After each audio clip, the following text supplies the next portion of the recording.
Hey everyone, my name is David Rao and I'm the music teacher who blogs at makemomentsmatter.org. You can also find my ideas on Instagram, on Facebook, on Pinterest, Twitter, and a variety of other places when you search for my name, David Rao, or Make Moments Matter Music Education. I'm so excited to be sharing with you this week. We're now into November. We are past Halloween if you are at a school that does Halloween stuff. So now we are into Thanksgiving mode and almost Nutcracker time, and I'm really excited about that. But today I wanted to share some of my favorite things to do in November, some books and games and resources and ideas, things that you might want to use with your students. But before I get into any of that, I wanted to share just a couple quick things. First of all, if I ever say like, it's on the links page and you don't know what I'm talking about, on my blog, makemomentsmatter.org, I have a whole page just devoted to the links and things that I talk about in this video series. So if you go to my website and click the links page, there's a drop down that says like Musical Mondays Recap 2020, 2021, and all the links are there. Or if you're on Facebook, you can just click the link at the bottom of this video, or Instagram, you can click the link in profile and it'll just take you right there in case you don't want to go searching. One more thing, if you want a little bit more community, want some more lesson ideas, you can always go to Facebook and search for the Facebook group I started called Every Moment Matters Music Education Community. And there are a lot of great conversations happening there about things that you can use in your classroom, things you might want to try, resources, all sorts of stuff. So check that out. Okay. Before I get into lesson ideas, I wanted to share just a couple bulletin boards that you might consider using, because I know that this is, like, we're getting into this, it's already a crazy year, but we're getting into the season where, like, it's getting crazier. Even though a lot of people have pushed back or put off concerts, programs, things like that, there's still a lot going on. So these are just a couple quick and easy ones that I've used in the past, and I'm going to be pulling out again this year. So one of the things I love to do with bulletin boards is try and tie in content from my classroom.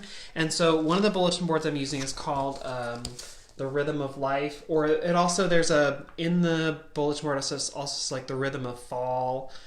So you can, if you don't want Rhythm of Life, if you want Rhythm of Fall is in there too. But anyway, it has different words that are maybe associated with the season, pumpkin patch. And then it has the rhythm that goes with it. Let's see what else we got. Oh, look at this. Give thanks. Oh, okay, let's see what else. Apple pie. Yum, delicious, love it. Let's see. Oh, another fall one. Scarecrow. Do you know how hard it is to find not creepy scarecrow clip art? Like, this one took me a while. It's still a little creepy, but... oh, another great one. Okay, pie. But each one of these has a word that is associated with the season and also its rhythm that goes with it. And so it's just easy and simple to just print out and put up. And kids love looking through. Kids love just finding words that that they can match the rhythm to, but also that are like themed with the season or themed with the time. And so that's a really easy one to put up. Another one that you might consider that I alternate out the Rhythm of Life with this one. This one is called Give Thanks for Music. And this one has just like quotes of, oh sorry, the lamination is going to be sort of hard to read. It has quotes by famous people about music, like thankful quotes, like this one from Henry David Thoreau that says, "When I hear music, I fear no danger, I am invulnerable, I see no foe, I am related to the earliest times and the latest." Okay, that's maybe a little bit tricky for kids, but guess what? Their parents are going to be reading these too. Let's see another one. India Ari says, "I was very fortunate to have learned the transforming power of music early in life. As an adult, I want to share that power by inspiring people to care about their neighbors near and far." So it's sort of on the theme of Thanksgiving, but also on the power of music. Let's see if there's another one here. If you pour some music on whatever's wrong, it'll sure help out. That's Levon Helm. It's a fun little one. And then interspersed with that are like little reasons to like music. So this one says, "Thanks to music. Music is one of the most effective ways of allowing you to enter into a creative mindset. Studies show that listening to music releases creative energy and helps you think in new and interesting ways." And then there's another one that says, thanks to music, the human brain reacts differently to different types of music, eliciting very specific emotional, physical, and behavioral responses. So anyway, so it's like sort of, well, it's fun fall colors, right? And then there are like the things about music, why music is important. So it's sort of an advocacy thing, and then also just quotes by famous people about music, so that's cool. But what I really like in that set is that you can have kids, well, you can print these out. You can print them in color or black and white. And then it says, what does music do for you? And I think there's another one in this set that says like, I'm thankful for music because, but you can write, the kids can write a little thing in there and they can color in the kid pictures and then they can give it to you and you can post those around your bulletin board space and sort of make it more interactive. This is especially nice for like Thanksgiving time because I always find that like around this time of year I have like that one day that for some reason doesn't fall into the regular like special schedule, and then more than that, like there's the day that doesn't fall into the schedule, and then like there's the day where like I have to teach like there's a half day of school or a PD day or something, and I have to like teach 20-minute classes instead of 50-minute classes or whatever. And so it's nice to have a little activity like this that like goes with the bulletin board that you can like, okay, we're gonna, I'm gonna talk a little bit and then we're gonna color and whatever, and then so then you don't feel like, oh, well, let me just show like part of a thing or do part of a lesson or whatever. It's nice because again, this time of year, why is it so busy? It's so busy, and so I hate the feeling of like, oh, I have to like figure out what I'm going to do to fill this time. Anyway, so the bulletin board is interactive and it's fun that kids get to fill that out if you want. You can also with the set there are little eighth notes and quarter notes that have, instead of a note head, they have a piece of pie. Kids think that's hilarious. There's another one, pumpkins, and then there's the one with like the cream pie. That's pretty fun. So anyway, those are just fun little elements to the bulletin board that you can add in that kids end up loving. But both of those are just really pretty simple print and post, and they make it easy to decorate. It's this time of year where I'm like, I don't have time to fiddle around with a bulletin board, and I like bulletin boards. So it's this time of year where I'm like, I just really need something that I can just print and go. So those are two that if you're interested, the links are on the links page, and those are on my TPT store, but they're just simple and easy to do. But I always try and talk about, like at the beginning, this is like the beginning of Thanksgiving season, I always try and talk about like bulletin boards and things at this beginning point, so that then if you're like, ooh, yeah, I do want to do that, that you have that option if you want. I also wanted to spend today talking about books, because again, if you don't have the books and you need to get it from your local library or you want to buy it from wherever, it's good to know that early in the season so you have time to use that later. So if you're like, David, why all the Thanksgiving lessons? It's so early. Yes, but you need lead time to get that or to print that or to whatever. So that's why I'm sort of jumping into the Thanksgiving thing now, because it's gonna come way faster than you think. Okay, so I have some fun puppet revelations. So the first thing is that I found on like a music teacher buy sell trade thing, I finally, after years and years of looking, I got a turkey! Because I've been looking for a turkey, and isn't this turkey so cute? And look, feathers. I think it's smaller than I thought it was going to be, but I still really like it. So obviously, anytime that I need like a puppet to come out and explain something or teach something or do something, or anytime I want one for these, turkey Thanksgiving songs and games, well, this turkey is coming out. I think I'm going to call him Thomas, for Tom the Turkey, but I'm not completely sure about that yet. I'm still figuring that out. The other fun thing is that last year, I posted about needing a turkey puppet because this time last year I didn't have one, and I just felt like I was missing out on so much.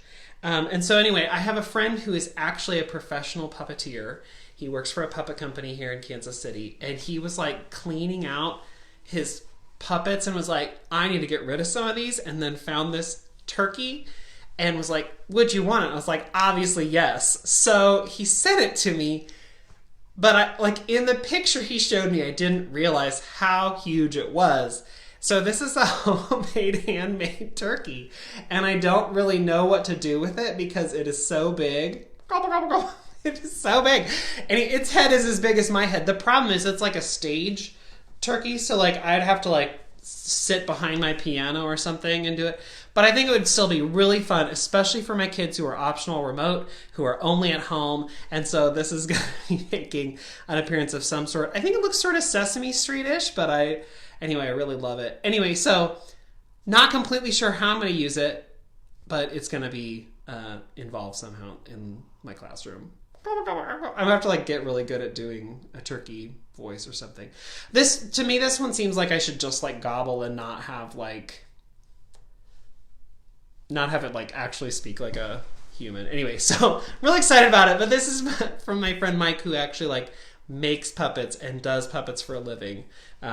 So it made me so happy last year, and I just had to share.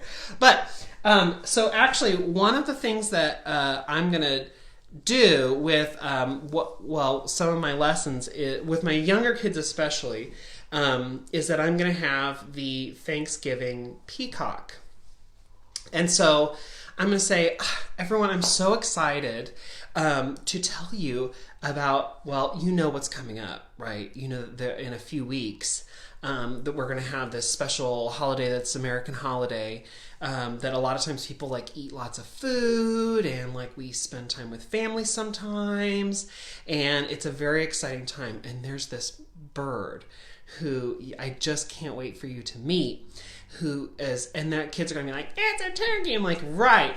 So I can't wait for you to see. And here he is. Hello, I am the Thanksgiving Peacock. Okay, by the way, sorry, I got to get this set up because this is a 2-hand puppet. It's sort of crazy, but it has, I'll just sidebar.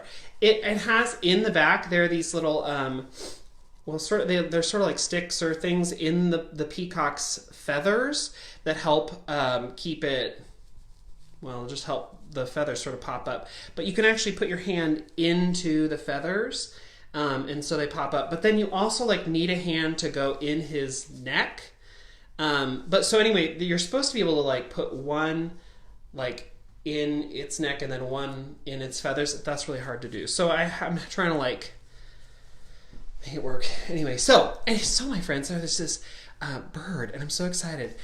Hello, I am the Thanksgiving Peacock, and I am so excited to be here with you today. No, I'm sorry. It's not the right bird. I was actually, thanks for coming, Peacock, but I was actually looking for the turkey. The turkey! Always the turkey! Everyone around Thanksgiving wants to see the turkey, and I am so frustrated. Around this time of year, that is the only bird that gets attention, and that silly turkey is just hogging all the limelight. Okay, but I don't think that you actually want to be around. Do you know what the turkey does at Thanksgiving? Yes, the turkey steals the spotlight. It is not fair. And you know what else? The turkey also gets all the treats. The farmer comes around and is like, hey, who wants a treat? Who wants a treat? And then the turkey gets all the treats. How many treats does a peacock get? None. Okay, but do you even know, do you know what the turkey is doing at Thanksgiving? Yes, it is getting all attention, and it is frustrated. Okay, but so anyway, so I'm here to tell you that I am taking over for Thanksgiving. I will be the new official bird mascot of Thanksgiving. So when everyone thinks of Thanksgiving, think of the peacock. Okay, but I don't think that you want to be around. Wrong, Mr. Rowe. Wrong. Hear me out. I am prettier than the turkey. Look at these feathers. They're glorious. Look, they're beautiful, okay? And also, I have a beautiful sound. Okay, this is where I need to do a little research because I don't actually know what sound a peacock makes. Is it like, I think it's that, but anyway, so much better than the garbling, which is annoying. And look at, did I mention the feathers? Look at these feathers. They're entrancing. And then, yeah, because also the turkey's brown and red and orange and stuff and black. And just imagine that now, instead of having to wear orange and brown and whatever, you could just go around wearing blue and green, and it'd be so much more exciting than the stupid turkey colors. Okay, you know what? I think I have a book that maybe would help you, learn a little bit more about Thanksgiving, and then maybe you could decide whether you actually want to be the official mascot of Thanksgiving. I've already decided, but I will hear your book, so get your book, let's do it. But then you will find out that really It should be the Thanksgiving Peacock. Okay, well, so the book is called Run, Turkey, Run. You're going to have to rewrite this book called Run, Peacock, Run, because, yeah, the turkey trot, have you heard the turkey 5K? Unfair! Peacock trot is what it will be. Okay, but we need to read the book before you make that decision. So it's Run, Turkey, Run. Run, Peacock, Run is what you mean. Okay, so anyway, the peacock obviously is going to interrupt. And but there's this book, and it's called Run, Turkey, Run, and it's written by Diane Mayer. And I've sort of done this lesson already with my kids, but I can't wait to add the peacock in. Because I only did it with like one homeroom, so obviously it's going to be very exciting. So the book is called Run, Turkey, Run, and it goes like this. Turkey is having a terrible day. It's the day before Thanksgiving, but Turkey won't be giving thanks, not unless he manages to escape. Okay, and so then this is where I am envisioning, right, the peacock comes back. Escape! See, he doesn't even want the attention. He doesn't even want to be a part of this. I would like to take over. Okay, look, peacock, you just need to settle down and just listen to the rest of the book. Because I know, and I'll be with the kids, like, you all know why we don't want, the peacock doesn't want to be in this. And they're like, oh yeah, it's okay. Run, turkey, run! Clumpety clump, here comes the farmer. Not to give out snacks to the turkey, that's not my... Oh, see the pig pen? If turkey rolls in the mud, will the farmer think he's a pig? See, he's trying to disguise himself, like rolling in mud like pigs do. But I think that the farmer is smarter than that. Will the farmer be confused? No. Run, turkey, run! Muckety muck, here comes the farmer. So the farmer's following him. And sometimes I have a conversation about why is it, well, originally it was clompety clomp, here comes the farmer, and now it's muckety muck, here comes the farmer. What's making that muck sound, right? Oh, it's because his feet are clomping through mud, so it's making that sound. You know what? This is pretty fun. I have a little poem that I think would go really well with this. It goes like this. It goes, run, turkey, run. Run, turkey, run. Hide from the farmer. Run, run, run. Run, turkey, run. Run, turkey, run. Hide from the farmer. Run, run, run. Look, the duck pond. If turkey swims in the water, will the farmer think he's a duck? Okay, that's pretty good thinking that the turkey was like rolling around in the mud trying to disguise himself. And now the turkey is like in the pond because turkeys aren't normally there. So like he's doing a pretty good job of like trying to get away from the farmer, right? But I don't know if it's going to work. So if the turkey swims in the water, will the farmer think he's a duck? Look, he's got his scuba gear on. No. Run, turkey, run! Run, turkey, run. Run, turkey, run. Hide from the farmer. Run, run, run. Run, turkey, run. Run, turkey, run. Hide from the farmer. Run, run, run. And this is splashity splash. Here comes the farmer. The sound changed again. It was muckety muck when he's in the mud. Now it's splashity splash. You're right. Here's the place. The horse barn. He's going to try and be what? He's going to try and look like a horse, yeah. If turkey sticks his head in the feed bucket, will the farmer think he's a horse? It's a good idea, but no. Run, turkey, run. Run, turkey, run. Hide from the farmer. Run, run, run. Run, turkey, run. Run, turkey, run.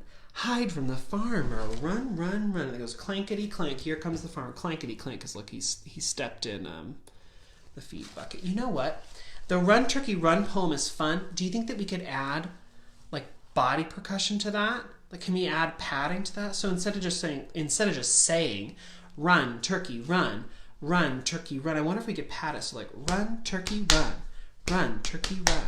Hide from the farmer, run, run, run. Run, turkey, run, turkey, run. Hide from the farmer, run, run, run. Yeah, let's try. So we would add that in. Eventually what we're going to do with the body percussion is we're going to vary it. We're going to change it. So the first time we would just pad it. So then we might do the last run, run, run. We might change that to clap. So we might go run, turkey, run. Run, turkey, run. Hide from the farmer, run, run, run. Run, turkey, run. Run, turkey, run. Hide from the farmer, run, run, run. Or you could do run, turkey, run. Run, turkey, run. Hide from the farmer, run, run, run. Depends on what you want to do, depending on the grade level, if they can handle that or not. With K and 1, we might just do padding. But you could also do it where like half the class does the first part, run, turkey, run. Run, turkey, run. And the other class, half the class go, hide from the farmer, run, run, run. Or you could do it by phrase. You could do run, turkey, run. Run, turkey, run. Hide from the farmer, run, run, run. I mean, whatever you want to do, right? You could just vary it and change it up. You could, well, here, let me go. So, turkey can't fool the farmer. He knows his animals. What's turkey to do?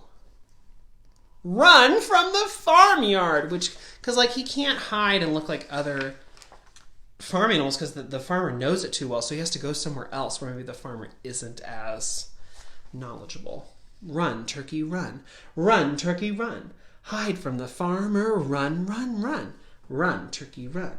Run, turkey, run. Hide from the farmer, run, run, run. It says crunchity crunch. Here comes the farmer. It's crunchy because he's running through the leaves, right? Trees. If turkey covers himself with branches, will the farmer think he's a tree? Maybe. The farmer doesn't see him. Can it be? Is turkey safe at last? Yes! Thanksgiving Day comes. The farmer and his family eat peas, mashed potatoes, and grilled cheese sandwiches. What's missing on the huge plate? The turkey, because they were going to eat the turkey, but the turkey was safe. Turkey gives thanks because he didn't get eaten. Thanksgiving Day comes, and then Thanksgiving Day goes. The farmer and his family are picking out their Christmas tree. And who do they find hiding in the trees? Run, turkey, run. Run, turkey, run. Hide from the farmer. Run, run, run. Run, turkey, run. Run, turkey, run. Hide from the farmer. Run, run, run. Okay, so we did it with body percussion, right? We would have added the body percussion into the little chant. But you could also then do the chant. If you do it enough times and the kids get it, then do the chant without saying the words.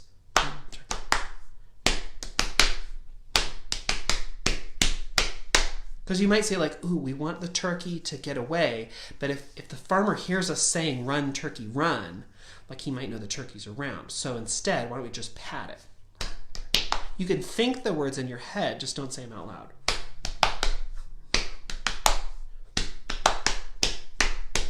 Right? So then that'd be like the next step. And the kids would they'll follow you there. They'll be like, ooh, right, we shouldn't say that out loud because the farmer could hear us. And then it's like a fun next step, right? You could also then take and do that on instruments. You could hand out rhythm sticks and let them tap the beat on the ground. You could take that sort of anywhere you want. One of the other things that I add is that on the board, I write out the poem, the Run, Turkey, Run, with notation above it, and then I put in repeat signs because I'm going to repeat the poem. And so this is like my chance to introduce repeat signs or just add in or reinforce that information or whatever because we're repeating it. And so to write it out is good for them to see the words, to see the notation. Even if they don't follow and read the notation, to learn it, that's okay. Even if they're hearing the poem over and over and over and then seeing what's on the board, associating that with what they're saying, and then they can see the repeat sign, that's great too. So this is sort of my lesson to introduce that repeat sign as well. So then after the book and that activity, the peacock will make a return. Hold on. I gotta figure out how to get this on quicker than that. So, Peacock, what have you learned?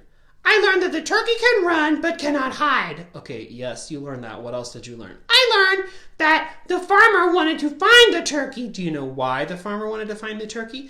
I was not clear on that. It did not say in the book. Okay, well, and then maybe the kids can help explain why exactly the turkey was running from the farmer. I guess the turkey wanted to play hide and seek. No, that's not why the turkey was running from the farmer. And then the kids would be like, the turkey was either going to eat the turkey. They were going to what? They're going to eat the turkey! I have changed my mind about this whole turkey thing.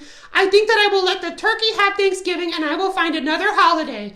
Okay, yeah, like there are some other holidays that don't have a bird associated with them. Like maybe you could do, I don't know, maybe you could do Valentine's Day or maybe Memorial Day, or you could help out with Flag Day or something. I mean, there are lots of other holidays that maybe you could help out with. What about Easter? Do you eat the bunny at Easter? Well, no, like, I mean, I guess we eat the chocolate bunny. That's sort of confusing. But we don't eat the Easter bunny. So I could potentially do Easter. Okay, well, maybe, but you might want to dye your feathers pastel. I mean, that would just get very confusing. So, let's talk about it. It's a good idea that you could help out with maybe one of these special days or something, but I sort of don't think that Thanksgiving is what you want to do. I also agree on that because I would rather not get eaten, and I would not be even good to eat because I do not go well with mashed potatoes, and also I think I would taste funny. Okay, well, I don't really want to find out that. But anyway, so the peacock is going to come in and have a good time joking around with some of the different grade levels, and it'll be fun because then they'll get a compare contrast. Why is there a peacock, or what the turkey, and how does it fit in, and whatever. So it'll be sort of just a funny thing, but also it'd be fun to sort of explain elements. And then it's also nice to have, I mean, I use puppets all the time for different things, but it's really nice to have a puppet that like doesn't understand, because it's sort of like the whole Sherlock Holmes and Dr. Watson thing. Like Sherlock Holmes was brilliant and could figure out the riddle, any riddle or any problem, right, without having to work too hard. But as the reader, you maybe didn't make all the connections. And so Dr. Watson in the story was there to like dumb down the story for all of us readers who like don't get it. So the peacock can sort of do the same thing. So like if there's ever like a concept or a part about your lesson that you want kids to get, but you're afraid that like maybe they're not going to vocalize their question or whatever, the peacock or any other puppet can come out and be like the Dr. Watson and ask like, why would you do that instead? Or wait, I don't understand how the body percussion matches here, or whatever. And the peacock can ask the question that maybe the kid is not going to ask, if that makes sense. And so I like having puppets that are like not quite in on the joke or not quite in on the whole idea, so that they can ask those clarifying questions. So that's one of the reasons I wanted to bring out the peacock. But also I just had the peacock puppet, and like I wanted another reason to include it, and hey, this is a fun reason. Okay, so, but the peacock could be included with Run Turkey Run. It could be with any Thanksgiving book, honestly, because there are a ton. For example, another one that's really, really fun is this one called Twas the Night Before Thanksgiving by Dave Pilkey. Dave Pilkey wrote Captain Underpants. I'm pretty sure, isn't that the one that he's really famous for? Yeah, he's written several really well-known books, but this is one that is always fun for me, and I'll just read part of it. Okay. 'Twas the night before Thanksgiving, and all through the trees the fall leaves were spinning aloft in the breeze. 8 children had boarded their school bus with grins and hoped that a field trip soon would begin. They sang as they rode through autumn terrains, with visions of drumsticks danced in their brains. Wild visions of drumsticks, sorry. O'er rivers through woods with winding and weaves, their school bus sailed on through the newly fallen leaves. When out on the road there arose such a clatter, they threw down their windows to see what was the matter. When what with their wondering eyes should they see but a miniature farm and 8 tiny turkey, and a little old man, so lively and rugged, they knew in a moment it was Farmer Mac Nugget. Mac Nugget. Oh, Lord. Anyway, so it goes through and, like, they meet these turkeys, and they fall in love with the turkeys. I love these pictures of them hugging the turkeys, like, having so much fun with the turkeys. And they, like, run around, they gobble, and they giggle, and it's great. And then they find out, wait, what's this axe for? That's always like the moment of like, ooh. And so the old farmer tells like, oh yeah, tonight these feathery beasts will be chopped up and roasted because we're going to eat these turkeys tomorrow. And the kids are like, no! Okay, so then they like the kids are like so distraught or whatever that the farmer and his wife run off to get the kids some water and like to drink because they're like, oh. So anyway, they get them some water. When they come back, the kids have shoved the turkeys under their clothes and they sneak them off onto the bus and they get them home. And the farmer's like, where are these turkeys? Anyway, so the things I love about it is, number one, it's sort of a silly story. It's very fun. You could link it in with basically any Thanksgiving / turkey thing you wanted. The lesson that I always link this in with is the song 5 fat turkeys are we slept all night in a tree. When the cook came around we couldn't be found, and that's why we're here, you see. So this is a really easy lead in for that. Because it like tells the whole like, okay, we're gonna get eaten, but then maybe not, because in this story the kids help the turkeys stay safe, and then in the song, you know, like the turkeys are up in the tree and they stay safe because the chef can't find them. Anyway, sort of silly, but I also like this one because it is very likely that this is already in your school library or easy to find. So like I looked it up on Amazon to add it to my list in case people were interested, and I'm not sure that it is currently like Amazon Prime worthy because it's pretty old. But I do know that it is like in the used book system. So like there are lots of used versions of this floating around. Mine's actually a library discard. So there are a lot of these sort of just floating around, which means if you find it on, like I put it on my links page and I put it on my Amazon page. So what you can do is you can go there and like take the ISBN, like take the number and then go and find it somewhere else if you want. But the reason I put it on the Amazon page so you can get the ISBN, you can get the publisher number, publisher name, all of that. But you don't have to buy it from Amazon. In fact, I think it's like $900 paperback. What? Who? So whatever. So don't buy it from Amazon. But it's there. It's a really easy one to add in. So with my 5 Fat Turkeys song, I have these. I bought these like foam cutouts long ago, and they're really easy to use, to hand out, to put up on the board, whatever. And so it's a fun. This is a fun little addition to add in. I think I got these like 6 years ago at Target, and it was like buy 50 for $5 or something, or 100 for, I don't remember, but they've lasted way longer than I expected them to. So, but if you want, one of the tricks that I found is that these turkeys are pretty light, but you can take a magnet and stick it on the back, and then it is magnetic up on your whiteboard. And these are, I've said this before, but these are just these magnets. I did not buy them. I got them donated to me. They were old, like those sheet calendars, you know, you can get every year from like banks and credit unions and whatever, or your school district, that has like the year's calendar on it. Well, at the end of the year, they throw away all the extras. So I just asked, like, hey, do you have any more of these extras? And I had a friend who worked at a credit union, and I got like 300. And so these I just cut up and I use them all the time for manipulatives or whatever to go up on the board. Makes it very easy. But that book, Twas the Night Before Thanksgiving, makes it really easy to add into any sort of lesson. The 5 Fat Turkeys is just where I go. But the other reason I like it is because they, at some of my schools, I've had teachers who will teach them Twas the Night Before Christmas, or who will have students recite it or whatever. So this is fun to compare contrast if they know it, and you know, because that's coming up soon or whatever. But a lot of kids might know this, so it's like a fun sort of, hey, this is sort of like that. It's not, anyway, but it's just a fun one. Okay, so there are a lot of really cool other books to use. This one I just stumbled on last year. It's called The 12 Days of Thanksgiving. This was like $4, maybe $5, and it comes with stickers, which I've not used yet. But anyway, so this one also parrots another song / book, The 12 Days of Christmas, right?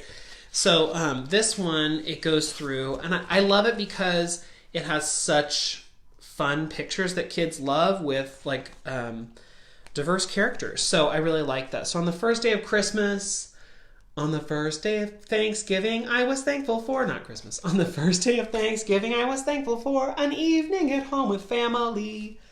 Oh. On the second day of Thanksgiving, I was thankful for 2 sacks of apples and an evening at home with family. Oh. Anyway, so it goes on. Third day was 3 fall squash. 4 was 4 golden buckles. Okay, pilgrims. Don't really go there, but okay. 5th day was piles of leaves. 6th day was 6 turkeys gobbling. Turkey cutouts. Okay. 7th was 7 sports fans playing. I love that it doesn't say which sports. It just lets you decide. Maybe you want to play soccer. I don't know. 8th day was 8 loved ones hugging. Oh, this book, I tell you. 9 was 9 ants arriving, which is also hilarious. Welcome, aunties, it says. 10 was 10 uncles baking. I love that it wasn't the uncles arriving and the aunts baking. Hooray, thank you, whoever wrote this book. And look at all the diverse uncles, like all sorts of uncles. Like, good for you. Okay, let's see. And then 11th day was 11 hot pies cooling, and a dog that apparently wants to eat the pies and is like really eyeing them. Again, love that. All different kinds of pies. 12th day was 12 cousins giggling. And then the whole family eating, right? And an evening at home with family. At the very end, it's sort of sweet. And, and there are the famed stickers that I was told would come with the book. Obviously, I would take those out if I was going to have, like, put this in a center or something where kids were going to see it. I would not leave the stickers in there. But this was like maybe $4. This is a series from Random House, and I'm pretty sure, yeah, they have the 12 days of Halloween, 12 days of kindergarten, 12 days of preschool, 12 days of Thanksgiving, 12 days of Valentine's Day. So it says, look for all the Count the Days books. There are lots of different ones, right? But for me, like, this would be another fun compare-contrast, right? Because 12 days of Christmas. But I am going to focus on the pies because I have a game. And my kids at my school all have iPads. I know that some people at other schools all have Chromebooks, or maybe you don't have any of those things. But I have an interactive game that I've created that works great with our kids' iPads, also works on Chromebooks, also works on desktops, also works on smartboards, all sorts of stuff, as long as you have an internet connection. So let me pull it up and show you what I've got. Okay. Oh, rats. I'm going to have to flip this camera. Let me try. Ooh, okay. Oh, it's so much fun to try and show you how things work on the iPad because it always works. / no, it never works. Okay, so let's hope it works today. Okay. All right. Oh, sorry. Hold on, don't tell my password. Oh, JK, it's already open. So, you can scan to do this game. You can scan a QR code. You can give kids the link. You can do, there are like 17 different ways to make the game pop up. But let me see if I can zoom in here a little bit. But the hook is that there are these pies that have been lost, and we have to go collect them. And the way to collect them, here we go. Sorry, Facebook. Thanks for bearing with me. So there are 2 different games. There's the one with the instruments, and so like let's do the brass family. Harvest Hideaway. Harvest time for crops and pies. Match the instrument name to the picture to find the pies hidden out in the fields. Okay, so there are pies that are hidden, so you name the instrument. So if you do the wrong one, you get the little squishy bird, right? If you get the right one, oh look, a pie shows up. And then you get to go to the next one. That was a little strawberry pie, I guess. Let's see, okay, trumpet. Let's see what pie comes out next. Like a blueberry crumble, I guess. Let's see, euphonium, okay. Ooh, that one's a peach pie. Fun, okay. Trombone? No. Euphonium? No. Flugelhorn? Sure. Ooh, apple pie with a lattice crust. Ooh, how fancy. Okay, so, but then you can keep going through and you can get all the pies, and then there's this little red X up here at the top if you want to go back to the main screen. So this one I found is that kids really like this kind of game. I did the same thing with, there's the same game with pumpkins for Halloween. There's one with gems and dragons. It's the same game, it's just sort of retooled and changed with a different theme for Thanksgiving. But I found that kids will play it again if there's a different theme. They'll be like, oh, it's just like the gem game. Yeah, but the cool thing is that like, oh yeah, they've already done this game. They've already interacted with the content when it was dragons. But they will do it again if it's Thanksgiving, and they won't be like, this is stupid, I don't want to play again. They'll be like, oh cool, now I can get the pies. But it reinforces the content. So even though they've already tried it, they're willing to try again, and they're willing to do it again because the sound is fun, the pies zoom out and whatever. So like they're all about it. So that's great. But also it's also nice because then it reinforces the content. So like I said, you can do this with iPads, you could do it on Chromebooks, you could do it on your smart board, you can do it wherever. It's pretty simple and easy. So this is the instruments version. There's also the same version only with symbols. So dynamics, basic music symbols like treble, clef, fermata, stuff like that, note values, and then tempo. So let's do the symbols here, the basic symbols. Again, there are pies that are lost. We have to collect all the pies. Okay, the flat. Oh my goodness, there's the pie again. Repeat sign. Oh hey, there it is. Oh wait, no. Oh no, I hit the wrong one. I got the squishy bird. Rats. Okay.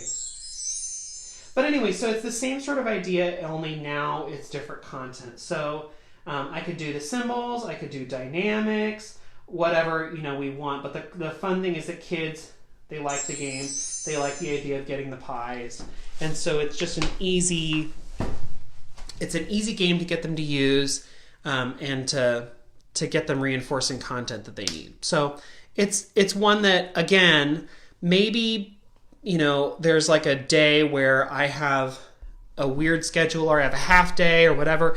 It'd be so easy to like take the book and then do the game. Have you made any of these gem games with note reading or lines and spaces? Not yet, but I'm hoping to do some more of that. Let's see. I also saw a question up here. I have most of the 12 Days books. Kindergarten, first grade, Halloween, St. Patrick's Day is coming in a few months. Cool. Allison mentioned that. Let's see what else. There's something else up here. Your vegetarian friend is quite thankful for these turkey-friendly songs and books. Good. Let's see. There's another one up here. How many times would you read this to students? I currently see my kids every day for 9 weeks. Kindergarten, 18 weeks every day. I read it once, maybe twice. I think if you read it too many times, kids will get bored. But you can use it for different things. It just depends on how you use it, when you use it, where you use it. How do you find the games? I think I missed that part. It's on the links page, and the link to the links page is at the bottom of this caption, or Instagram, it's on the link in profile. It's also on my, just directly you can find it on my teachers page, but it's linked on the links page if you're interested. But that seems like it would be a pretty easy connection because of pies are all over, right? But like especially in this book where pies are featured, like different kinds of pies, and you even get the like shot from above, so you're seeing it exactly the way you would see the pies in the game, which is sort of fun. So that's my like pie extravaganza game. Find the lost pies. That's it's a fun time. I just like thinking about pie. I don't know. Okay, so good. I still have a little bit of time. Then I shared about this a little bit last year, but I have a trio of books that sort of go together in different ways. I always love teaching the song "Over the River and Through the Wood," and a lot of times, especially with older grades, I'll take the favorite folk song set that I made. And if the favorite folk song, it just sort of goes through and tells like the history of the song. It explains some of the vocabulary. It goes in and gives some of that context. I like doing that with older grades, especially so that they get like the history and the context behind the song, right? Because it's a very famous song, and so I like to have that conversation with kids. So I do that with older kids. For most of the other kids, I like to pull out this book. This is especially fun for K1 and 2. So this is Over the River and Through the Wood, illustrated by Emma Randall. And this is especially fun for K1 and 2. Older kids don't like it as much because they think that the illustrations are sort of young. They are, but it's a fun book. So this one, I just sing the book as we do it. And this is one that I pre-record so that I cut down in the amount of singing actually happening in my room. So this one is the one that I pre-recorded, or you could pre-record the singing parts and embed it into a PowerPoint or something in case you don't want to actually be singing this one out loud. So, over the river and through the wood, to grandmother's house we go. The horse knows the way to carry the sleigh through white and drifted snow. And so then we can have the fun thing about having an illustrated version of this is that you can stop along the way and explain components, right? So like, why are they on a sleigh? Because they're going through the snow. What is it? I find that as much as we talk about sleighs with kids, they don't understand what they're for. Like, they don't understand the purpose of a sleigh, especially because I think so many kids, their context of a sleigh is that it flies through the air magically. But a sleigh is a sleigh. The reason we have sleighs is because in times when like wheels would have gotten stuck in the snow, the sleds of the sleigh go over the snow. Anyway, so I have that conversation with kids because, you know, we can see very clearly in these illustrations that the sleigh has these like, you know, long sled things and it's being pulled by a horse. And why would you even want that? Why wouldn't you just take a four-wheeler or whatever? Like, well, maybe they don't have a four-wheeler. So I think these illustrations are actually pretty beautiful. I really like them, and it just takes the story and gives it some fun context. So then also kids can have something to look at if you're just trying to teach them a song and sing them a song. This is especially a fun one because I go, oh no, what's wrong with the little girl? What's coming out of her mouth? Is she sick? What is that? Is she coughing? And they're like, no, she's not coughing. I'm like, oh no, is she part dragon? Is she breathing out fire? She must be part dragon. I didn't know that that was possible. And they're like, no, that's not what it is. It's just cold out. Oh, it's cold. Okay, I play stupid like that a lot with my students, but it's especially fun because, you know, you can then talk about like, why would the illustrator put that in? Oh, just to show you that it's really cold. Like, you know, they could do the snow or whatever, but they're showing you. And kids love that because they think that's so much fun when they see their breath. Like, they love that. So it's sort of a fun thing I like about this book, that it has that in the illustrations. And then grandmother, when they get there, she, you know, says a pie for everyone, and it goes through the song, and it's just a cute little, it's a cute version of the song. Anyway, you're right, David. Sorry, the image was flipped. Let me try and flip that back. Thanks. So, Over the River and Through the Wood, this is a really great one by Emma Randall. This one is not all that expensive, but you can get the hardback. Like I said, I have it linked on my links page, and it's there in case you want to use the ISBN number to look it up, or if you want to just take the publisher information and look it up if you want to get it from like a local library or whatever, or you can just buy it on Amazon if it's cheaper there. You sort of have to compare and contrast with some of those books to see if they're cheaper on used book websites, or sometimes they're just cheaper on Amazon or from Barnes & Noble or wherever. The prime example of that would be the 12 Days of Thanksgiving. It's only like $4. I don't think you're going to find it cheaper on I don't think you're going to find it cheaper on a used book website, especially because it's pretty new. So Over the River and Through the Woods is where is where I start. I start with that book by Emma Randall, and then depending on the grade, I have a couple more options. This book, this version of it, Over the River and Through the Wood by Derek Anderson, basically tells, well, it sings the song, but then the pictures that are in there are very different. And so I always try and do the Emma Randall version first because I want kids to like know the song, because in this version by Derek Anderson, the pictures do not really go with the story. And so this is a fun one to talk about, like why the illustrator is so important and how the illustrator can change big things in the story. So this one, it starts with a little turkey who's ready to leave his house. Oh, sweet. This might be another one, good one for the Thanksgiving Peacock, because the turkey gets chased in this one. Over the river and through the wood to grandmother's house we go. The horse knows the way to carry the sleigh through white and drifted snow. Oh, except that the horse is not going to take them there. Look, the horse is like, no, I'm going to go sledding. Sorry, bye. Over the river and through the woods. Uh-oh. Turkey, treats for Fluffy. See if you... So the hunter's like, you go find me those turkeys and you will get treats. Oh, how the wind does blow. It stings the toes and bites the nose. As o'er the ground we go. Okay, so, like, oh, what if the kids weren't looking at the pictures, they'd be like, oh, the wind is so cold. But like by now, the poor turkeys are already being chased by the dog, right? They're being chased into the barn. They're trying to look like a scarecrow. You aren't fooling the dog. Not working. This is especially fun if you've done the previous version, because you can like make the association like, ooh, this grandma and grandpa look like the grandma and grandpa from the other book. Okay. All right. So, oh no, they're going to get confronted by the dog. Oh, the dog's coming after them. Quick, grandma, help. Oh no. Okay, things are coming full circle here because the horse is sledding too fast and is coming straight for the showdown between turkey and dog.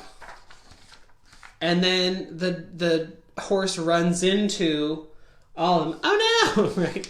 And then there's like a terrible collision between horse and dog and turkey that results in Grandma Turkey dropping the pie and getting very angry at the dog, and the dog feeling bad, and the horse like getting stuck up in a tree. Anyway, it all ends up with the dog not eating the turkeys. In case you were worried, I don't know if you were worried along the way, but anyway, but the whole time the song just keeps going, and so this is a fun one to show really to any grade. I like to use this one for maybe second, third, or fourth to talk about how the illustrator is important, because the illustrator is telling a separate story from the one that we're getting in the book. Like the words sort of match up with the pictures, but this is one that's really fun to talk about. Like, well, this illustrator is taking this in a different direction. How does that affect our song, right? So like this is especially an interesting one to show maybe with your older kids, so that you can have some sort of critical thinking moments to talk about like, well, how would this be different if we changed this element, or how would this other thing be different? And that's sort of fun to do. The last Over the River and Through the Wood that I like to use is this one. And this is the Over the River and Through the Wood by Linda Ashman, illustrated by Kim Smith. And this one definitely takes the story, but in a different direction.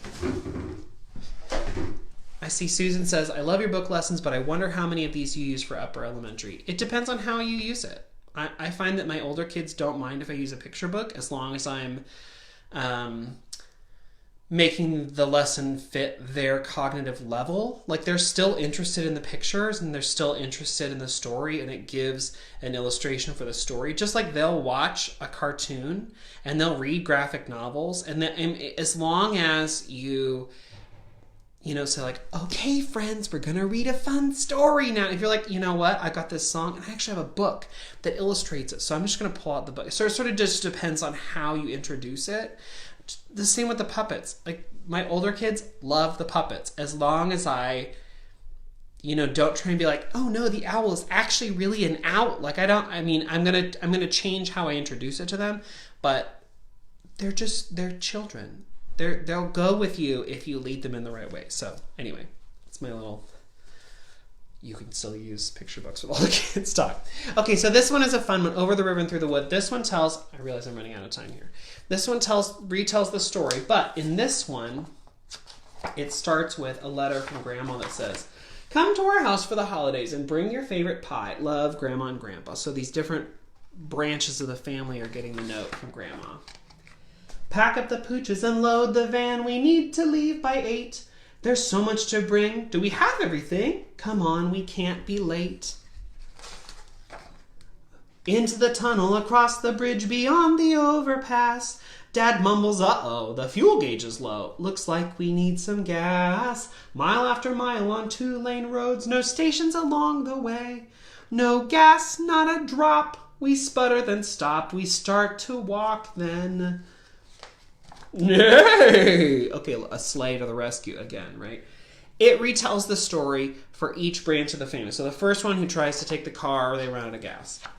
The next family, they try and take the subway. Well, they do take the subway, and then they take the train. That all works out just fine for them until they get to the train station, the train depot, and they need to get a rental car to get from the train station to Grandma's house, and they're out of cars. So guess what? Nay! Right? So... they take the sleigh. Okay, the next ones, they fly, right? Okay. And then the shuttle is supposed to take them from the airport to Grandma's house, has a flat tire. They are saved by, you guessed it, the sleigh. Then someone takes a boat Okay, sure. Hot air balloon, that is ill-advised. You can't really navigate very well with those, but okay. And then they like land in the middle of a field. And guess what? They're picked up by the sleigh. Wonderful. So grandma's like, where are they? They're taking too long. What's happening?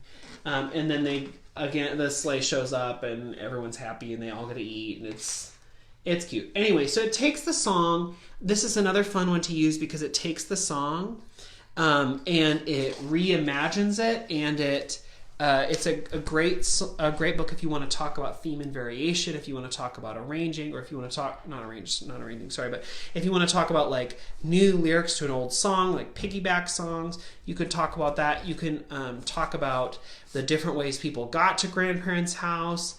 I mean, there are lots of themes. I've done a couple things with this. I've done the theme and variation thing. I've done where they know the original song. This is just a fun extension. It's just fun to read the book and give them another thing to think about. I've also done where like, then after reading this book, we did an activity that was like rhythms on trains. And we took the trains and just like moved them around and made a composition with the rhythm trains. And I linked it with like, oh yeah, someone in the book rode a train. How cool. I've got this fun train activity. You know what? Let's compose with it doesn't have to be like turkey themed, right? But it can be just a connection with like the whatever. So look for those opportunities. If you're like, I already have printed out this fun thing with trains, or you want to use the app Tune Train, there are all sorts of things you could do.